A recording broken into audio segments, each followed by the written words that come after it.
Hello दोस्तों, नमस्कार।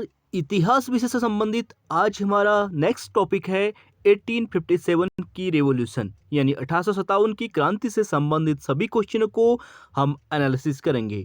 उससे पहले प्लीज़ आप लोग वीडियो को लाइक कीजिए, शेयर कीजिए, सब्सक्राइब कीजिए। तो चलिए स्टार्ट करते हैं। आज का जो पहला क्वेश्चन है, भारत में शिक्षित मध्य वर्ग ने, मोस्ट इम्पोर्टेंट है, यहाँ से क्वेश्चन पूछे जाने की संभावना 100% रहती है। तो भारत में जो शिक्षित मध्य वर्ग ने क्या किया था, 1857 ईस्वी के विद्रोह में तटस्थता बनाए रखी थी। यानी 1857 की क्रांति में जो महत्वपूर्ण योगदान था वो मध्यम वर्ग का ही था। तो सी इसका राइट आंसर हो जाएगा।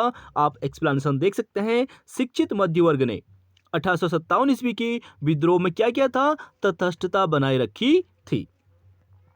अगला क्वेश्चन हमारा, कुंवर सिंह 1857 ईस्वी के विद्रोह के प्रमुख नायक थे। वह निम्नलिखित में से किससे संबंध थे? तो वो थे आपके बिहार स्टेट से। ठीक है, यहाँ पे राइट आंसर हो जाएगा। कुंवर सिंह बिहार के भोजपुर जिले के गांव जगदीशपुर के निवासी थे।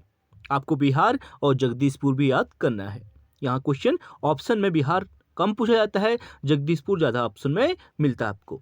अगला हमारा, निम्नलिखित में से कौन सा एक क्षेत्र 1857 ईस्वी के विद्रोह से प्रभावित नहीं था? तो वो क्षेत्र था आपका चित्तौड़, यानी झांसी लक्ष्मीबाई। ठीक है, बी इसका राइट आंसर हो जाएगा, जो इससे प्रभावित नहीं था।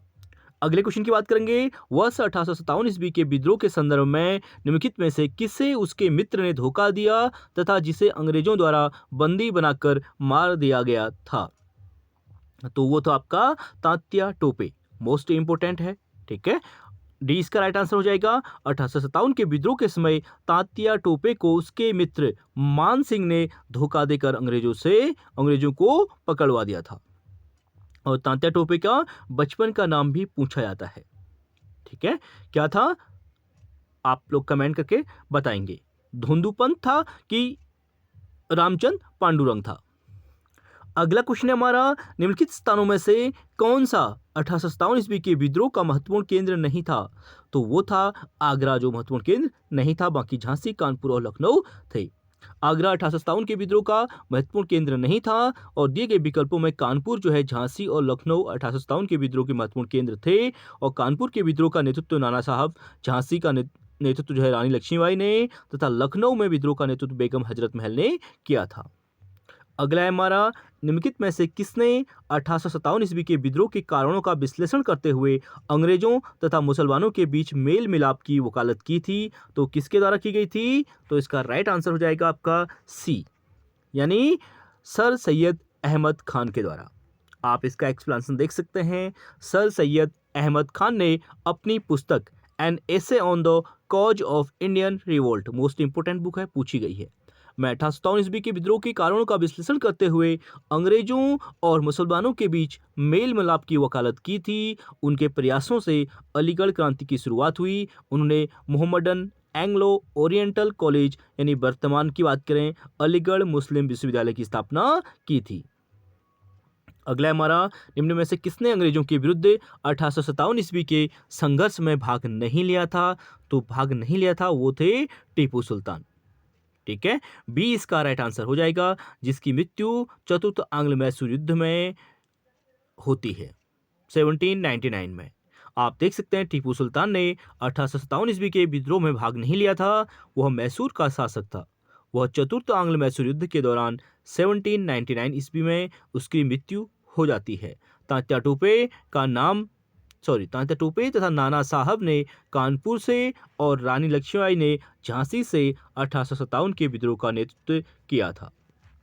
अगला क्वेश्चन है हमारा, नाना साहब का दूसरा नाम क्या था? तो नाना साहब का दूसरा नाम क्या था? धोंदू पंत। बी यहाँ पे राइट आंसर हो जाएगा। पेशवा बाजीराव द्वितीय के दत्तक पुत्र नाना साहब का दूसरा नाम धोंदू पंत था। मोस्ट इंपोर्टेंट पूछा गया है टीजीटी पीजीटी में। उन्होंने कानपुर में 1857 के विद्रोह का नेतृत्व किया और तात्या टोपे का जो वास्तविक नाम था वो था रामचंद्र पांडुरंग। ठीक है, आपको क्वेश्चन में मैंने पूछा था तो आपको ऑप्शन यहीं पे ऑप्शन में मिल चुका है। और कुंवर सिंह ने 1857 के विद्रोह में जगदीशपुर का नेतृत्व किया था। अगला है हमारा, कानपुर में गदर का नेतृत्व किसने किया था? तो कानपुर में गदर का नेतृत्व नाना साहब ने किया था। ठीक है, डी इसका राइट आंसर हो जाएगा। कानपुर में 1857 के गदर का नेतृत्व नाना साहब ने किया था। ब्रिटिश नायक कैंपबेल ने कानपुर में इस विद्रोह का दमन किया था और तात्या टोपे ने कानपुर में विद्रोह के नेतृत्वकर्ता नाना साहब की सहायता की थी और रानी लक्ष्मीबाई ने झांसी में तथा बेगम हजरत महल ने लखनऊ में विद्रोह का नेतृत्व किया था। 1857 का विद्रोह निम्न स्थानों पर हुआ था, उनका सही क्रम बताना है अगले क्वेश्चन में आपको, आप इसे मैच कर सकते हैं। तो आप लोग देख सकते हैं, ठीक है। बैरकपुर की बात करेंगे तो बैरकपुर जो था आपका, ठीक है, डी इसका राइट आंसर हो जाएगा। यानी सबसे पहले चौथा आ जाएगा, बैरकपुर आ जाएगा, उसके बाद सेकंड मेरठ, उसके बाद दिल्ली और झांसी। आप एक्सप्लेनेशन देख सकते हैं। बैरकपुर का जो क्रम है वो 29 मार्च 1857 है। मेरठ की बात करें 10 मई 1857, मोस्ट इंपोर्टेंट डेट है। दिल्ली की बात करें तो 12 मई 1857 और झांसी की बात करें जून मंथ से है और 1857 1857। जो 1857 के विद्रोह का सही क्रम इस प्रकार है। अगला क्वेश्चन हमारा, निम्नलिखित ब्रिटिश व्यक्तियों में से किसने स्वीकार किया था कि 1857 ईस्वी का विद्रोह एक राष्ट्रीय विद्रोह है? Most important. तो 1857 के विद्रोह को राष्ट्रीय विद्रोह की संज्ञा दी थी आपकी डिजरेली के द्वारा, ठीक है। डी यहाँ पे राइट आंसर हो जाएगा। बेंजामिन डिजरेली ने 1857 के विद्रोह की व्यापकता को देखते हुए उसे राष्ट्रीय विद्रोह कहा था और डिजरेली ब्रिटेन कंजर्वेटिव पार्टी के नेता और लेखक थे। वे 2 बार प्रधानमंत्री बने थे।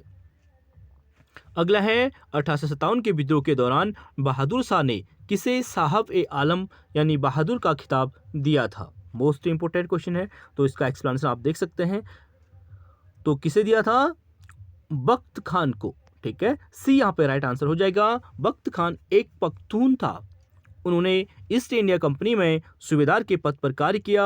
बख्त खान ने 1857 के भारतीय विद्रोह में ईस्ट इंडिया कंपनी के खिलाफ विद्रोह कर दिया तथा मुगल सम्राट बहादुर शाह जफर की सेना में कमांडर इन चीफ के रूप में शामिल हो गया था और बहादुर शाह ने इस विद्रोह के दौरान बख्त खान को साहब ए आलम बहादुर का खिताब दिया था।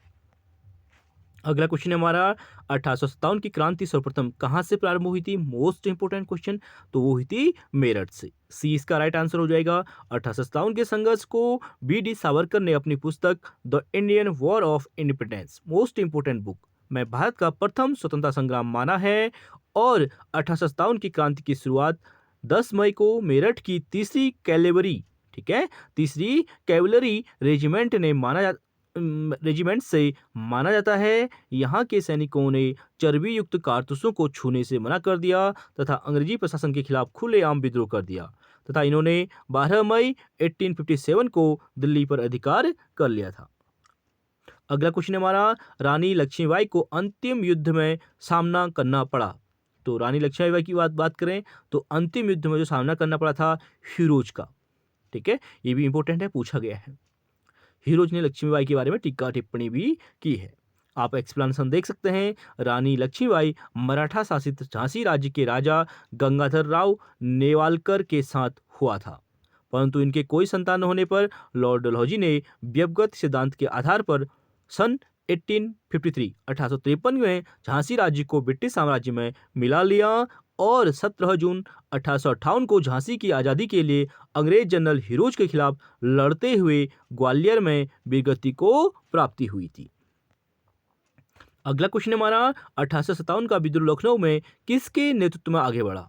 तो 1857 का जो विद्रोह है वो लखनऊ में किसके नेतृत्व में आगे बढ़ने की बात कर रहा है? तो वो बढ़ा था बेगम ऑफ अवध के, ठीक है। ए यहाँ पे राइट आंसर हो जाएगा। यानी 4 जून 1857 को बेगम हजरत महल के नेतृत्व में लखनऊ अवध में विद्रोह का शुभारंभ हुआ। बेगम हजरत महल को ही बेगम ऑफ अवध के नाम से भी जाना जाता है। ये अवध के नवाब वाजिद अली शाह की दूसरी पत्नी थी। अगले क्वेश्चन की बात करेंगे, नाना साहब का कमांडर इन चीफ कौन था?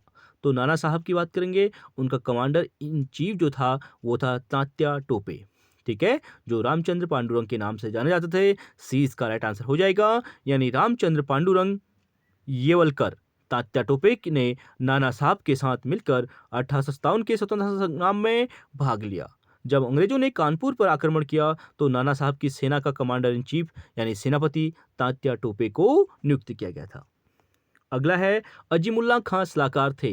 तो अजीमुल्ला खां जो है नाना साहब के सलाहकार थे। ये यहाँ पे राइट आंसर हो जाएगा। अजीमुल्ला खां नाना साहब के सलाहकार तथा सचिव थे। इन्हें 1857 की क्रांति का कर्णधार माना जाता है। नाना साहब ने अजीमुल्ला खां को अपनी पेंशन अर्जी देकर इंग्लैंड भेजा था। अगला क्वेश्चन है हमारा, कुंवर सिंह 1857 के विद्रोह के एक प्रमुख नायक थे।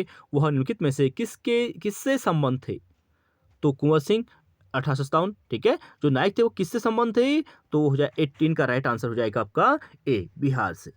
ठीक है, बिहार के जगदीशपुर से। यानी कुंवर सिंह का जन्म जो है 23 अप्रैल 1777 को बिहार के भोजपुर जिले के जगदीशपुर गांव में हुआ था। इन्होंने 1857 के स्वतंत्रता संग्राम में भाग लेते हुए 27 अप्रैल 1857 को दानापुर के सिपाहियों एवं भोजपुरी जवानों के साथ मिलकर इनका नेतृत्व करते हुए आरा नगर पर कब्जा कर लिया था। अगला क्वेश्चन हमारा, निम्नलिखित में से कौन सा स्थल राजस्थान में 1857 की क्रांति का केंद्र नहीं था? तो वो है आपका जयपुर। ठीक है, ए 20 का राइट आंसर हो जाएगा। 1857 की क्रांति के समय राजस्थान में क्रांति के केंद्र अजमेर, नीमच और आउवा थे, जबकि जयपुर जो है क्रांति का केंद्र नहीं था। राजस्थान में 1857 की क्रांति की शुरुआत 28 मार्च 1857 को नसीराबाद में सैनिक विद्रोह से हुई थी। अगला हमारा, भारत में शिक्षित मध्य वर्ग ने क्या किया था? भाई 1857 के विद्रोह में तटस्थता बनाए रखी थी। सी इसका राइट आंसर हो जाएगा। 1857 के स्वतंत्रता संग्राम की असफलता के प्रमुख कारणों में शिक्षित मध्य वर्ग का विद्रोह से तटस्थता रखना भी शामिल किया जा सकता है। अगला है, सूची 1 को सूची 2 से मिलाना है। 1857 के विप्लव के नायक और उनके कार्यक्षेत्र से संबंधित क्वेश्चन है, तो आप देख सकते हैं इसे। ठीक है, तो सी राइट आंसर है इसका। पहले का हो जाएगा बख्त का संबंध हो जाएगा दिल्ली से। मौलवी अहमदुल्ला का संबंध हो जाएगा अवध से। कुंवर सिंह का आपको पता है किससे हो जाएगा? कुंवर सिंह का आरा यानी जगदीशपुर। और नाना साहब का संबंध हो जाएगा आपका कानपुर से। यानी आप एक्सप्लेनेशन देख सकते हैं, बख्त खां दिल्ली, मौलवी अहमदुल्ला अवध, कुंवर सिंह आरा, नाना साहब कानपुर हो जाएगा। अगला है, फिर सूची 1 को सूची 2 से मिलाने की बात कर रहा है। इंपॉर्टेंट क्वेश्चन है, क्रांतिकारियों के नाम और स्थान से संबंधित। ठीक है, तो आप लोग इसे मैच कर सकते हैं। नाना साहब आपको पता है, नाना साहब कहाँ थे? कानपुर से। एक का दो किस्म है, तो सी और डी दोनों है। ठीक है, तो आप इसे देख सकते हैं। मनीराम दीवान जो है असम से थे, तो डी का फोर्थ है, तो डी का फोर्थ किस्म है, तो इसका डी राइट आंसर होना चाहिए। ठीक है, नाना साहब का संबंध बी कानपुर। नवाब हामिद अली खान की बात करेंगे तो दिल्ली। मौलवी अहमूद उल्लाह की बात करेंगे तो लखनऊ। और मनीराम दीवान की बात करेंगे तो असम। यानी डी इसका राइट आंसर होना चाहिए। ठीक है, तो आप देख सकते हैं, हाँ बिल्कुल डी इसका राइट आंसर है। नाना साहब कानपुर से हो जाएंगे, नवाब हामिद अली खान दिल्ली से, मौलवी अहमूद उल्लाह लखनऊ से और मनीराम दीवान असम से। अगला है हमारा, 1857 के विद्रोह के समय ब्रिटिश प्रधानमंत्री कौन थे? तो 1857 के विद्रोह के समय जो ब्रिटिश प्रधानमंत्री थे वो कौन थे? पॉमस्टन थे। मोस्ट इंपोर्टेंट क्वेश्चन है। ठीक है, बी यहाँ पे राइट आंसर हो जाएगा। जब भारत में 1857 की क्रांति का बिगुल बजा, उस समय ब्रिटिश प्रधानमंत्री बिस्कॉट पॉमस्टन थे। भारत में इस समय लॉर्ड कैनिंग गवर्नर जनरल के पद पर था।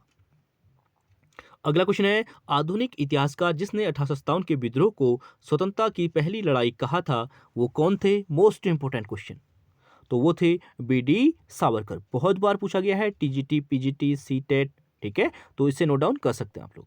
आप देख सकते हैं, भारत के महान इतिहासकार, भाषाविद, समाज सुधारक, क्रांतिकारी विनायक दामोदर सावरकर का जन्म 28 मई 1883 ईस्वी को नासिक के भगूर गांव में हुआ था।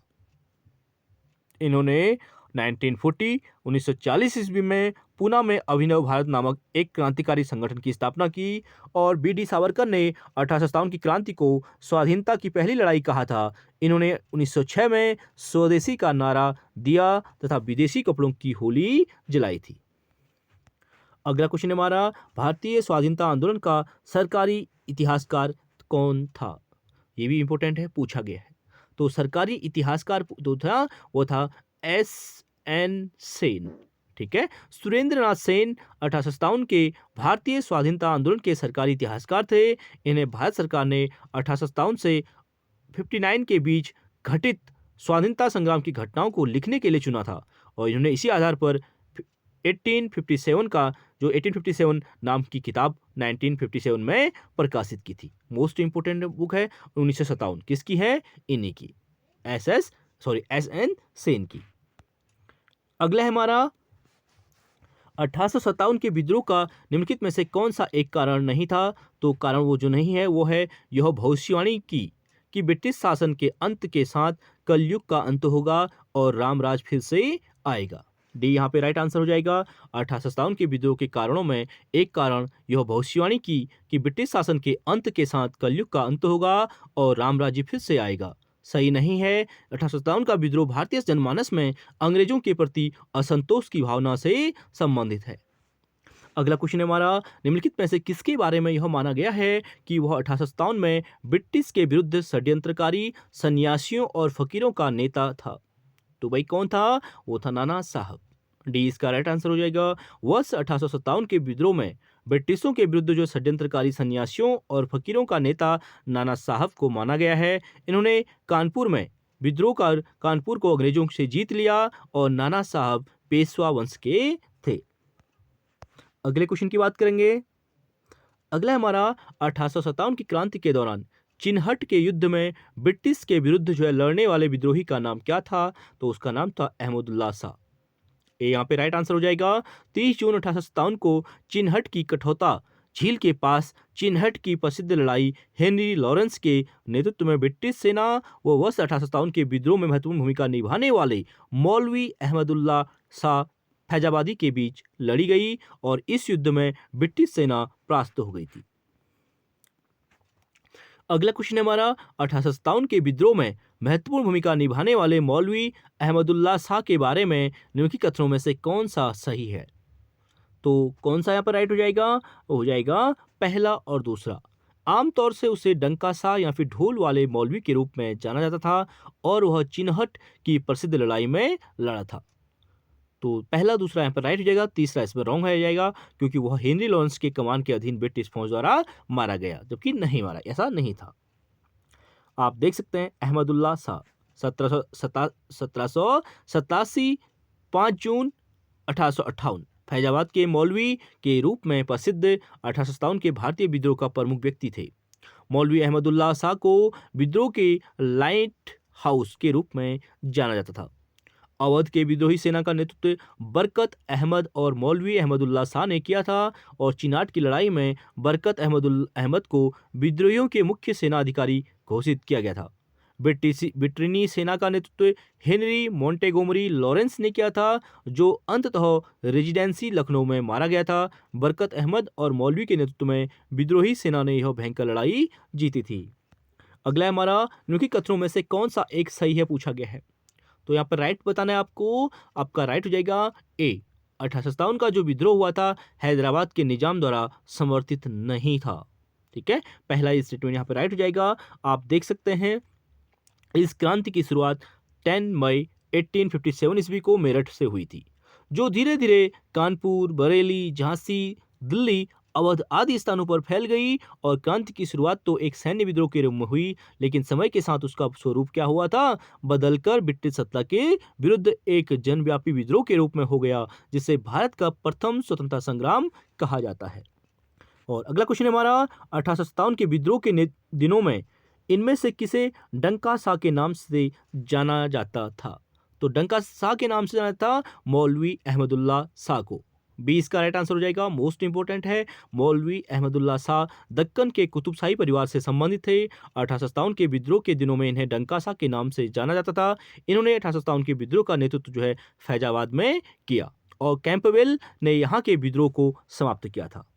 अगला क्वेश्चन है हमारा 1857 के विद्रोह के विषय में निम्नलिखित कथनों में से कौन सा एक सही नहीं है? ठीक है, आपको जो राइट नहीं है वो बताना है। तो इसका राइट आंसर हो जाएगा ए। पहला ही राइट नहीं है भाई। क्यों नहीं है? इस विद्रोह का हर जगह शिक्षित अभिजन भारतीय द्वारा पूरे हृदय से समर्थन किया गया। बिल्कुल रॉन्ग हो जाएगा। क्यों सही नहीं है? क्योंकि अभिजन दिया है। अभिजन क्या होता है? एलिट वर्ग। एलिट का मतलब होता है जो समृद्ध, यानी बहुत, ठीक है, जो शिक्षित और पैसे वाले लोग होते हैं। जबकि इन लोगों ने 1857 के विद्रोह में को सपोर्ट नहीं किया था, यहाँ पे समर्थन किया गया था, लिखा है। ठीक है, मिडिल क्लास के लोगों के ने यहाँ पे भरपूर समर्थन किया था। तो इसलिए पहला स्टेटमेंट रॉन्ग हो जाएगा, बाकी राइट है।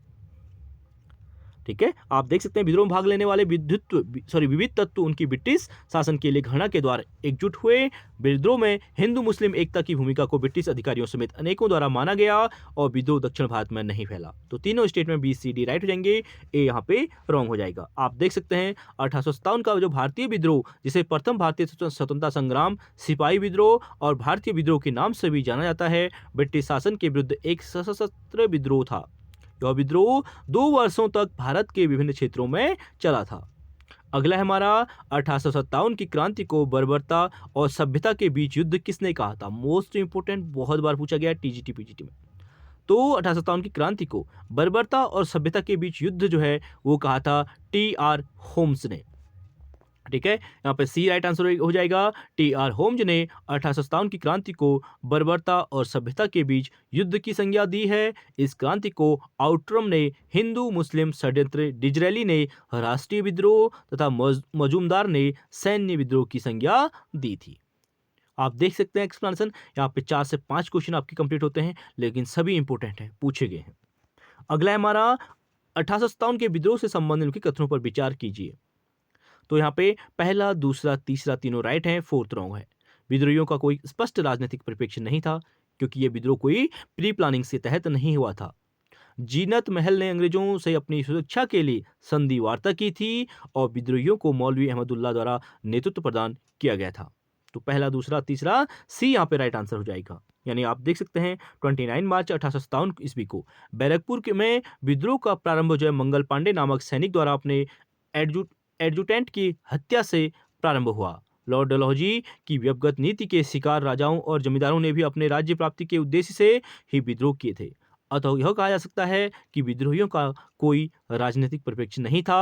1858 ईस्वी में फैजाबाद में आंदोलन का नेतृत्व मौलवी अहमदुल्ला ने किया, जिसे जनरल रेनल्ड ने दबा दिया और 1 मार्च 1858 ईस्वी को लखनऊ की नवाब साहिबा बेगम हजरत महल ने अपने पुत्र बिजरिस कादिर के संरक्षक के रूप में आंदोलन प्रारंभ किया, जिसे अंग्रेज जनरल कैंप ने दबा दिया था।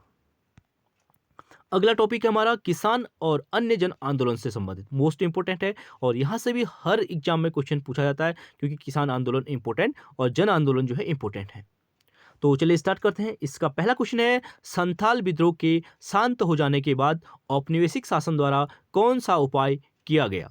तो संथाल विद्रोह आपको पता है, उसके बाद औपनिवेशिक शासन द्वारा कौन सा उपाय किया गया था? तो इसका राइट आंसर हो जाएगा, पहला और दूसरा दोनों राइट हो जाएंगे। संथाल परगना नामक राज्य क्षेत्रों का सृजन किया गया और किसी संथाल का गैर संथाल को भूमि अंतरण करना गैरकानूनी हो गया था। इंपॉर्टेंट क्वेश्चन है, IAS प्रीलिम्स तो 2018 में पूछा गया है। तो आप इसका एक्सप्लेनेशन ध्यान से देखिए। 1855 से 1856 1855-56 के संथाल विद्रोह के बाद संथाल परगने का निर्माण कर दिया गया, जिसके लिए 5500 वर्ग मील का क्षेत्र भागलपुर और बीरभूम जिलों में से लिया गया। औपनिवेशिक राज्य को आशा थी कि संथालों के लिए नया परगना बनाने और उसमें कुछ विशेष कानून, जैसे किसी संथाल का गैर संथाल को भूमि अंतरण करना गैरकानूनी हो गया, लागू करने से पहले संथाल लोग संतुष्ट हो जाएंगे। अगला क्वेश्चन है हमारा, निम्नलिखित में से कौन सा एक चंपारण सत्याग्रह का अति महत्वपूर्ण पहलू है? तो चंपारण सत्याग्रह आपको पता है 1917, महात्मा गांधी। ठीक है, तो सी यहाँ पे राइट आंसर हो जाएगा, भारत के राष्ट्रीय आंदोलन में किसान असंतोष का सम्मिलित होना। ठीक है, आप एक्सप्लेनेशन देख सकते हैं। 1917 में चंपारण में नील की खेती करने वाले किसानों के प्रति यूरोपियन अधिकारियों के अत्याचारों के विरोध में गांधी जी द्वारा प्रथम सत्याग्रह किया गया। ग्रामीण क्षेत्रों में जाकर उन्होंने लोगों से सीधे संपर्क बना लिए थे और जिस भाषा को वह समझते थे उसी भाषा में वे उन किसानों के हितों के बारे में बातें करते थे और पहली बार किसान एक नए ढंग के नेतृत्व में एक राजनीतिक आंदोलन की ओर आकर्षित हुए और इस आंदोलन ने गांधी जी को राष्ट्रीय स्तर का नेता बना दिया था। अगला है हमारा, फिर सूची 1 को सूची 2 से सुमेलित कीजिए और नीचे दिए गए से सही उत्तर का चयन कीजिए। तो इसका आप देख सकते हैं, मैच कर सकते हैं। मोपला विद्रोह का संबंध आपका कहाँ से है? केरल से है। पावना विद्रोह है, पावना विद्रोह का संबंध बंगाल से हो जाएगा। ठीक है। एका आंदोलन का संबंध अवध से हो जाएगा और बिरसा मुंडा विद्रोह का संबंध बिहार से हो जाएगा, यानी ए इसका राइट आंसर हो जाएगा। आप इसका एक्सप्लेनेशन देख सकते हैं। मोपला विद्रोह केरल के मालाबार क्षेत्र में 1921 में हुआ था। मोस्ट इंपोर्टेंट है, बहुत बार पूछा गया है। और इसके प्रमुख नेता थे अली मुसलियार। पावना विद्रोह की बात करें तो थे बंगाल के पावना जिले में 1870 का दशक में, और प्रमुख नेता थे इसके ईशान चंद्र रॉय, केशव चंद्र राम और शंभूपाल आदि। अगला क्वेश्चन हमारा अगला है एका आंदोलन, वो हुआ था उत्तर प्रदेश के अवध जिले में 1921 से 22 में, और प्रमुख क्षेत्र था हरदोई, बहराइच, सुल्तानपुर, बाराबांकी और सीतापुर। प्रमुख नेता थे मदार पासी और सहरेव। और अंत में बिरसा मुंडा विद्रोह हुआ था, बिहार के झारखंड का छोटा नागपुर क्षेत्र था 1899 में, और इसके प्रमुख नेता बिरसा मुंडा को माना जाता है, जिसे लोग आज भी भगवान के रूप में पूजते हैं। अगला है निम्नलिखित घटनाओं पर विचार कीजिए। ठीक है, आपको लगाना है, आप डी इसका राइट आंसर है जो है, आप देख सकते हैं। नील विद्रोह हुआ था 1859, आप इनको नोट डाउन करेंगे, डेट इंपॉर्टेंट है सभी। ठीक है, यहां से क्वेश्चन पूछा जाता है। संताल विद्रोह 1855, दक्कन दंगे 1875 और सिपाही विद्रोह 1857। अगला क्वेश्चन हमारा, निम्नलिखित विद्रोहों में से किसको बंकिम चंद्र चटर्जी ने अपने उपन्यास आनंद मठ में उल्लेख करके प्रसिद्ध किया था? तो कौन था? इसका राइट आंसर हो जाएगा आपका, वो था सन्यासी विद्रोह। ठीक है, आनंद मठ एक बंगाली उपन्यास है जो बंकिम चंद्र चटर्जी ने लिखा था, तथा यह 1882 में प्रकाशित हुआ, और इसकी पटकथा सन्यासी विद्रोह पर आधारित है। अगला क्वेश्चन है, भारत में 19वीं शताब्दी के जनजातीय विद्रोह के लिए निम्नलिखित में से कौन से तत्व साझा कारण मुहैया कराया गया है? तो वो है जनजातीय समुदायों की जो प्राचीन भूमि संबंधी व्यवस्था का संपूर्ण विदारण। ठीक है, डी यहाँ पे राइट आंसर हो जाएगा। आप एक्सप्लेनेशन देख सकते हैं। जनजातीय उत्पाद शब्द के प्रयोग के कारण पहला विकल्प सही नहीं माना जा सकता। विदेशी धर्म प्रचारकों का प्रभाव देखा गया, परंतु सभी क्षेत्रों पर नहीं। और तो दूसरा विकल्प भी रॉन्ग हो जाएगा। तीसरा विकल्प भी सही नहीं है, क्योंकि समस्त जनजातीय क्षेत्रों में बिचौलियों में बढ़ोतरी नहीं हुई थी। और चतुर्थ विकल्प सही है, क्योंकि विदेशी हस्तक्षेप ने देशज ढांचे का विघटन कर दिया जो सदियों से चला आ रहा था। इसीलिए भारत में अनेक विद्रोहों का जन्म हुआ था। अगला है, बंगाल के तिभागा किसान आंदोलन की क्या मांग थी? तो बंगाल में जो तिभागा किसान आंदोलन था उसकी मांग थी जमींदारों की जो हिस्सेदारी को फसल के आधे भाग से कम करके 1/3 करना, 1/3। ठीक है, तो तिभागा आंदोलन एक किसान आंदोलन के रूप में इतिहास में जाना गया है। इस आंदोलन में किसानों ने 2/3 जमीन भाग की मांग रखी, अर्थात 2/3 किसानों के लिए, 1/3 जमींदारों के लिए। अगला है, पंजाब में कृषि आंदोलन आयोजित करने के लिए लाला लाजपत राय ने किस वर्ष निर्वासित करके मांडले जेल भेजा गया था? तो लाला लाजपत राय को मांडले जेल भेजा गया था 1907 में, वर्ष 1907। बी यहाँ पे राइट आंसर हो जाएगा। लाला लाजपत राय पंजाब में कृषि आंदोलन से जुड़े थे। 1907 में लाला लाजपत राय को किसानों को भड़काने का आरोप लगाकर ब्रिटिश सरकार ने उन्हें मांडले जेल भेज दिया। पर्याप्त सबूत न मिलने के कारण उन्हें 6 महीने बाद ही छोड़ दिया गया, और Lala Lajpat Rai All India Trade Union Congress के प्रथम अध्यक्ष थे। अगला है हमारा, निम्नलिखित में से किसने गदर पार्टी की स्थापना की थी? तो गदर पार्टी की स्थापना की गई थी भगत सिंह के द्वारा।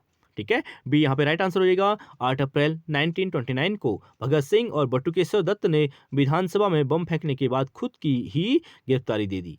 उनका उद्देश्य अदालत के माध्यम से क्रांतिकारी विचारों का प्रसार करना था। जब पता चला कि पुलिस अधीक्षक सैंडर्स की हत्या में ये शामिल थे, तो उन पर और उनके 2 साथियों राजगुरु और सुखदेव पर देशद्रोह के साथ साथ हत्या का मुकदमा चला, जिसे लाहौर षड्यंत्र केस या फिर भगत सिंह ट्रायल के नाम से जाना जाता है। और 23 मार्च 1931 को इन तीनों को फांसी दी गई थी। ये डेट भी इंपॉर्टेंट है, 23 मार्च 1931 को।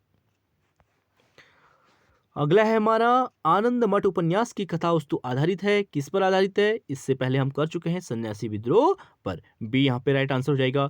बांग्ला भाषा का उपन्यास आनंद मठ वर्ष 1882 में बंकिम चंद्र चटर्जी चट्टोपाध्याय द्वारा लिखा गया, और वंदे मातरम राष्ट्रीय गीत इसी उपन्यास से लिया गया।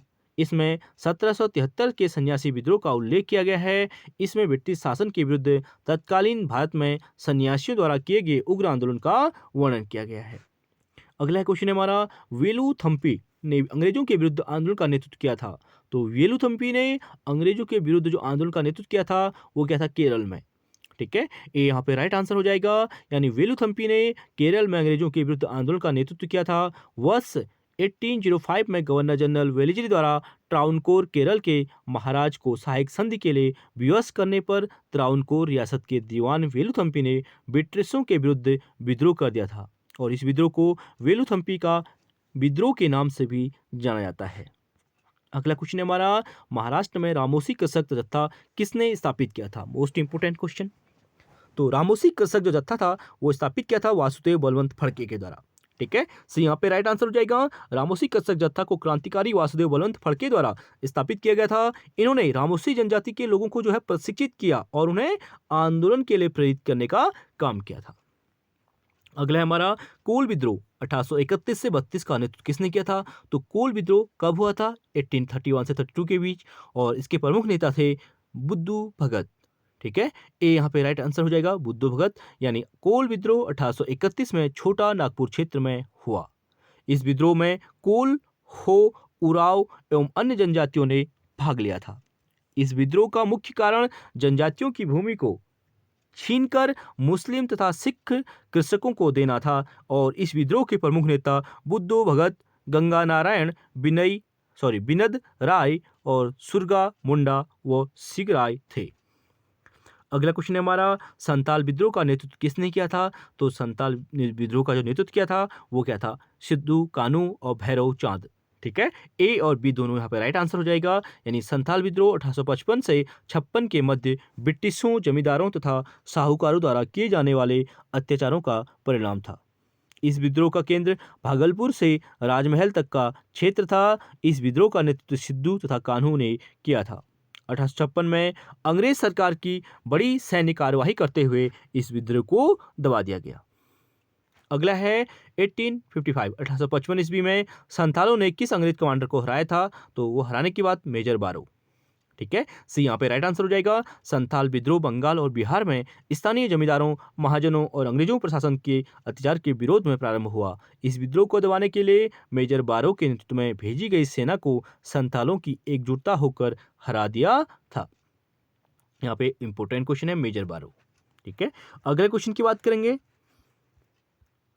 अगला है, मुंडाओं ने विद्रोह खड़ा किया था। तो मुंडाओं ने विद्रोह कब खड़ा किया था? 1895 में, 1895। ठीक है, डी यहाँ पे राइट आंसर हो जाएगा। 19वीं सदी के आखिरी दशक में बिरसा मुंडा के नेतृत्व में किया गया मुंडा विद्रोह एक महत्वपूर्ण जनजातीय विद्रोह में से एक था। 1 अक्टूबर 1894 को बिरसा मुंडा ने अंग्रेजों से लगान माफी के लिए आंदोलन किया, जिसके कारण उन्हें 1895 में गिरफ्तार कर लिया गया था और इस विद्रोह का मुख्य कारण जमींदारों तथा अंग्रेजी सरकार की जनविरोधी नीतियां थी। अगला है, उलगुलन विद्रोह किससे जुड़ा है? तो उलगुलन विद्रोह का संबंध हो जाएगा आपका बिरसा मुंडा से। ठीक है, डी यहाँ पे राइट आंसर हो जाएगा। मुंडा विद्रोह अंग्रेजी सरकार, ठेकेदारों, सूदखोरों, जमींदारों द्वारा आदिवासियों के शोषण के परिणाम स्वरूप उत्पन्न हुआ था। इस विद्रोह का नेतृत्व बिरसा मुंडा ने किया था और बिरसा मुंडा ने स्वयं को भगवान का दूत घोषित कर उलगुलान की उपाधि धारण की और इस विद्रोह का जो मुख्य केंद्र था वो बिंदु खुटी था। अगला है, जिस आदिवासी नेता को जगत पिता धरती आबा कहा जाता था वह था मोस्ट इंपोर्टेंट क्वेश्चन। ठीक है, धरती आबा जगत पिता की उपाधि दी गई है आपका बिरसा मुंडा को। ठीक है, डी यहाँ पे राइट आंसर हो जाएगा। बिरसा मुंडा का जन्म 15 नवंबर 1875 को झारखंड के उलीहातू में गांव में हुआ था।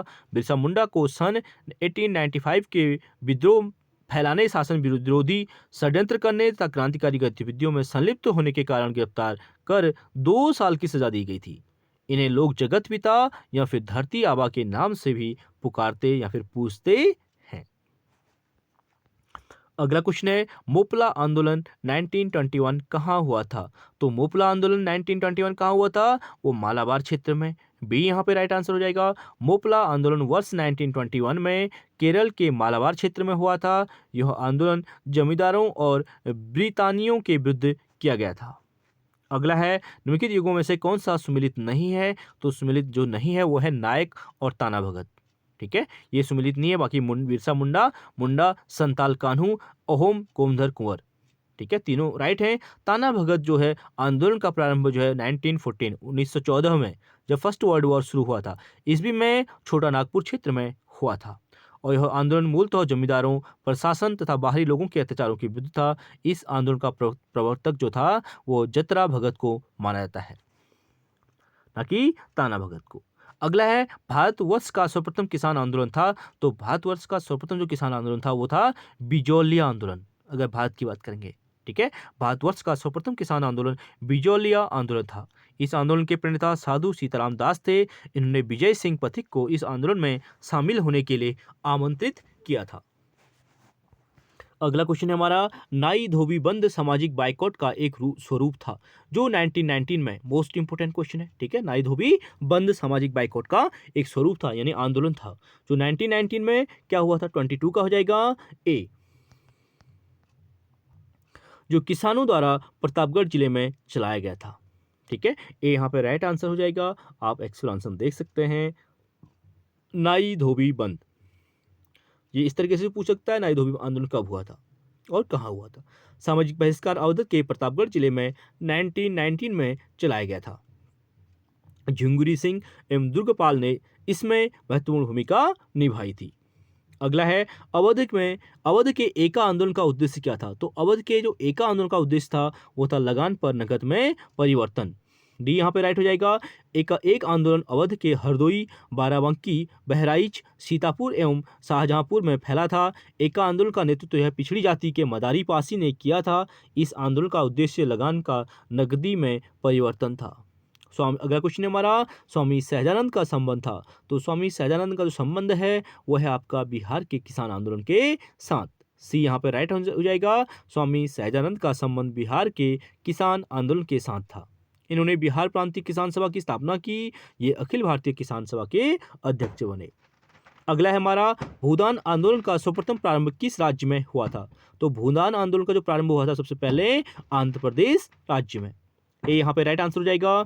आचार्य विनोबा भावे द्वारा भूदान आंदोलन का प्रारंभ 18 अप्रैल 1951 ईस्वी को तत्कालीन आंध्र प्रदेश के नलगोंडा जिले के पोचमलपल्ली, ठीक है, पोचमपल्ली नामक ग्राम से किया गया था। ये भूदान आंदोलन के जरिए भूमि सुधार तथा कृषि में संस्थागत परिवर्तन लाने के पक्षधर थे। अगला क्वेश्चन है, निम्नलिखित में से कौन से यहाँ सन्यासी और फकीर विद्रोह के लक्षण हैं, तो आपको राइट बताना है। यहाँ पे पहला, दूसरा और तीसरा तीनों राइट हो जाएंगे, फोर्थ इसमें रॉन्ग हो जाएगा, क्योंकि ये असहयोग आंदोलन के समकालीन थे। असहयोग आंदोलन 1920 में हुआ था, ठीक है, उसके समकालीन नहीं है। यहाँ पे देख सकते हैं, पहला है ये विद्रोह इंग्लिश ईस्ट इंडिया कंपनी और सन्यासियों और फकीरों का एक समूह के बीच हुई झड़पों की श्रृंखला को निर्दिष्ट करते हैं, बिल्कुल राइट है। इस विद्रोह का एक कारण तीर्थयात्रियों के मार्गों पर सन्यासियों के अबाध आवागमन पर प्रतिबंध लगाना था, बिल्कुल राइट है। और 1773 में इस विद्रोह के दौरान वॉरेन हेस्टिंग्स ने एक उद्घोषणा करके सभी सन्यासियों को बंगाल और बिहार से निष्कासित कर दिया था। तो यहाँ पे तीनों राइट हो जाएंगे। आप एक्चुअल आंसर देख सकते हैं, सी इसका राइट आंसर हो जाएगा। यानी सन्यासी लोग जो है तीर्थ यात्रा पर लगे करों के कारण असंतुष्ट थे और विद्रोह का नेतृत्व अर्ध सामंती लोगों द्वारा किया गया। इसमें बेदखल किए गए किसान, विघटित सिपाही, सत्याच्युत जमींदार और धार्मिक नेता शामिल थे। 1763 ईस्वी में यह विद्रोह प्रारंभ हुआ और एक डककर, ठीक है, एक कर होना चाहिए यहाँ पे, सॉरी, एक कर 1800 ईस्वी तक चलता रहा और प्रारंभ में, ठीक है, प्रारंभ में इसे दबाने का श्रेय वॉरेन हेस्टिंग्स को दिया जाता है, इंपॉर्टेंट है। अतः यह विद्रोह इंग्लिश ईस्ट इंडिया कंपनी और सन्यासियों और फकीरों के एक समूह के बीच झड़प की श्रृंखला को बताता है और बंकिम चंद्र चटर्जी की आनंद मठ का जो कथानक है इसी सन्यासी विद्रोह पर आधारित है। अगला है क्वेश्चन हमारा, प्रश्न में दो कथन दिए गए हैं, ठीक है, पहला और दूसरा, आपको इसमें राइट बताना है। दोनों कथनों को सावधानी से परीक्षा करनी है और इस प्रश्न का उत्तर देना है आपको। आप देख सकते हैं, पहला है, भारत में 19वीं शताब्दी के जनजातीय आंदोलन भूमि विस्थापनों और वन विधियों को लागू करने के परिणाम है। और दूसरा स्टेटमेंट है, भारतीय राष्ट्रीय आंदोलन के जनजातियों द्वारा झेली जा रही समस्याओं को सुलझाया। तो यहाँ पे सी राइट आंसर हो जाएगा, यानी पहला सत्य है, दूसरा रॉन्ग है। यानी भारत में 19वीं शताब्दी के जनजातीय आंदोलन भूमि विस्थापनों और वन विधियों को लागू होने के परिणाम हैं। इसका कारण यह है कि भारतीय राष्ट्रीय आंदोलन में जनजातियों द्वारा झेली जा रही समस्याओं को नहीं सुलझाया गया था।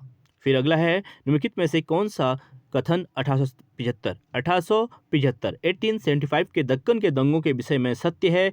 तो यहाँ पे राइट आंसर हो जाएगा डी, पहला, दूसरा और चौथा। ठीक है, तीसरा इसमें रॉन्ग है। अंग्रेज दंगों को रोकने के में असमर्थ थे और पूरे महाराष्ट्र में दंगे फैल गए, ये रॉन्ग हो जाएगा। बाकी दक्कन के दंगों के परिणाम स्वरूप दक्कन कृषक राहत अधिनियम 1879 के माध्यम से किसानों को सुरक्षा मिली। अंग्रेजों के तत्कालीन दमन के कारण दंगे पूरे महाराष्ट्र में नहीं फैले और दक्कन में कपास में सहसा वृद्धि जो अमेरिका में गृह युद्ध से उत्पन्न कृत्रिम मांग के कारण हुई थी ने किसानों को कंगाल कर दिया था। तो पहला, दूसरा, फोर्थ यहाँ पे राइट हो जाएगा। आप देख सकते हैं दक्कन विद्रोह महाराष्ट्र के पूना, अहमदाबाद, सतारा और सोलापुर आदि में मुख्य रूप से फैला था। यह विद्रोह साहूकारों के विरुद्ध किया गया था। दक्कन विद्रोह में हिंसा बहुत कम हुई एवं इसके एक सीमित क्षेत्र तक ही सीमित होने के कारण इसे आसानी पूर्वक दबा दिया गया और दक्कन विद्रोह के द्वारा भी किसानों यहाँ जन सामान्य में उपनिवेशवाद विरोधी चेतना जागृत नहीं हो सकी और सरकार ने दंगों की प्रकृति एवं कारणों की जांच के लिए दक्कन उपद्रव आयोग नियुक्त किया, जिसके अनुसार दक्कन विद्रोह का एकमात्र कारण किसानों की गरीबी एवं ऋणग्रस्तता को माना गया और बाद में दक्कन कृषक राहत अधिनियम 1879 के माध्यम से किसानों को महाजनों के खिलाफ कुछ संरक्षण प्रदान किए गए थे।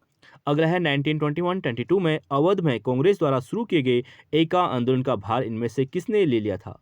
तो एका आंदोलन का भार 1921 में किसके द्वारा लिया गया था? वो लिया गया था कांग्रेस द्वारा। ठीक है, 1921-22 में अवध में कांग्रेस द्वारा शुरू किए गए एका आंदोलन का नेतृत्व मदारी पासी ने किया था। तो बी इसका राइट आंसर हो जाएगा, यानी बी कौन है? मदारी पासी।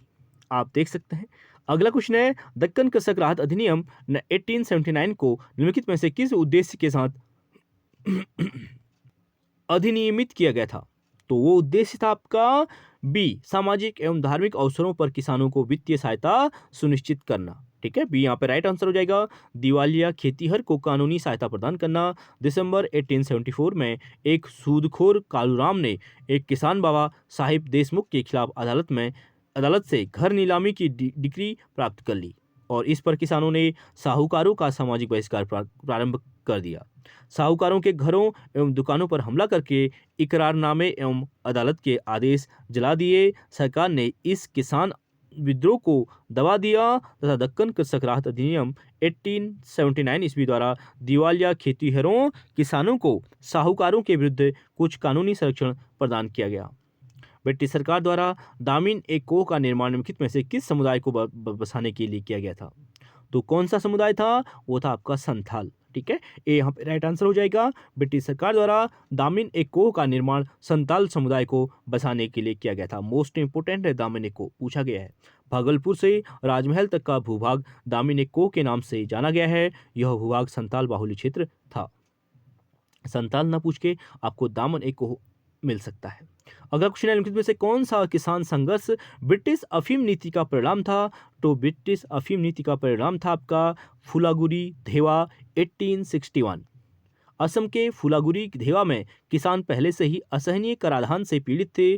फिर सरकार ने अफीम की खेती पर प्रतिबंध लगा दिया। यद्यपि यह एक कदम अच्छा था, किंतु वहां की जनता अफीम के व्यसन में लिप्त थी और प्रारंभ में अंग्रेजों ने ही असम में अफीम को प्रोत्साहित किया था और सरकार की इस अफीम नीति के कारण फुलागुरी धेवा के किसानों ने 1861 में विद्रोह किया था। अगला है, नील विद्रोह के बारे में निम्नलिखित कथनों पर विचार कीजिए। तो प्लीज वीडियो को आप लोग लाइक और शेयर जरूर करें। अगले क्वेश्चन की बात करेंगे तो इसका राइट आंसर हो जाएगा सी। पहला और दूसरा दोनों स्टेटमेंट यहाँ पर राइट हो जाएंगे। नील विद्रोह जो है प्रबुद्ध वर्ग द्वारा आंदोलन के उद्देश्य को समर्थन देने में निभाई गई भूमिका के लिए विशिष्ट स्मरणीय है और विद्रोह के पश्चात औपनिवेशिक पदाधिकारियों ने नील उत्पादकों की शिकायतों की जांच के लिए नील आयोग की स्थापना की थी। तो दोनों स्टेटमेंट यहाँ पर राइट हो जाएंगे। सी इसका राइट आंसर हो जाएगा, यानी नील विद्रोह किसानों द्वारा किया गया एक आंदोलन था जो बंगाल के किसानों द्वारा सन 1859 में किया गया था, किंतु इस विद्रोह की जड़ें क्या थी? आधी शताब्दी पुरानी थी, अर्थात नील कृषक अधिनियम इंडिगो प्लांटेशन एक्ट का पारित होना। अगला है हमारा ब्रिटिश भारत के इतिहास में निम्नलिखित घटनाओं पर विचार कीजिए। तो इसको आपको मैच करना है, तो आप सीधे एक्सप्लेनेशन देख सकते हैं। सी इसका राइट आंसर रहेगा, यानी संताल विद्रोह 1806, नील आंदोलन 1861, सन्यासी या फकीर आंदोलन 1789 और बिरसा मुंडा आंदोलन 1899। प्लीज इनको आप लोग नोट डाउन करें, ठीक है। और केबी की वैकेंसी आ चुकी है, वहाँ भी आपके लिए एसएसटी के लिए इंपॉर्टेंट रहेगा। पूरा as it is syllabus economics, political history और ज्योग्राफी चारों में कराऊंगा इसमें। तो अगले की बात करेंगे। आप प्लीज कॉपी और पेन लेके बैठिए और साथ ही नोट डाउन कीजिए और निम्नलिखित कथनों पर विचार कीजिए। तो आप देख सकते हैं, प्रथम अखिल भारतीय किसान सभा के महासचिव स्वामी सहजानंद सरस्वती थे, ठीक है। और दूसरा है, अवध के किसानों को जमींदारों और तालुकदारों के शोषण के विरुद्ध संगठित करने का प्रथम प्रयास होम रूल लीग के कार्यकर्ताओं ने किया था। तो यहाँ पे बिल्कुल स्टेटमेंट दूसरा राइट है, पहला रॉन्ग है, ठीक है। 20 का राइट आंसर हो जाएगा। आपको पता है प्रथम अखिल भारतीय किसान सभा का गठन जो है 11 अप्रैल 1936 को लखनऊ में हुआ था। इसके अध्यक्ष स्वामी सदानंद सरस्वती एवं महासचिव एनजी रंगा थे। तो यहाँ पे 20 का राइट आंसर हो जाएगा। अगला है, उलुगुलान के रूप में ज्ञात ब्रिटिश के प्रति जनजातीय विद्रोह किसने संगठित किया था? वो क्या था? बिरसा मुंडा के द्वारा। सी यहाँ राइट हो जाएगा। उलगुलान का अर्थ है महान विद्रोह होता है, ठीक है। उलगुलान का अर्थ महान विद्रोह है। इसका प्रयोग झारखंड के आदिवासी नेता बिरसा मुंडा ने किया था। बिरसा मुंडा को लोग भगवान का अवतार मानते हैं। उन्होंने यह आंदोलन महाजनों एवं साहूकारों द्वारा टट्टण वसूली के एवज में आदिवासियों की भूमि के अधिग्रहण के विरोध में चलाया था, जिसे आगे चलकर आज़ादी के लिए आंदोलन का रूप ले लिया गया था। तो चलिए फ्रेंड्स, आज के लिए इतना ही। यहाँ पे दोनों टॉपिक हमारे कंप्लीट हुए। प्लीज़ आप लोग वीडियो को लाइक कीजिए, शेयर कीजिए, सब्सक्राइब कीजिए। बाकी नेक्स्ट क्लास में भारत में शिक्षा एवं प्रेस से संबंधित क्वेश्चनों का हम एनालिसिस करेंगे। तो आज के लिए इतना ही। Thank you so much.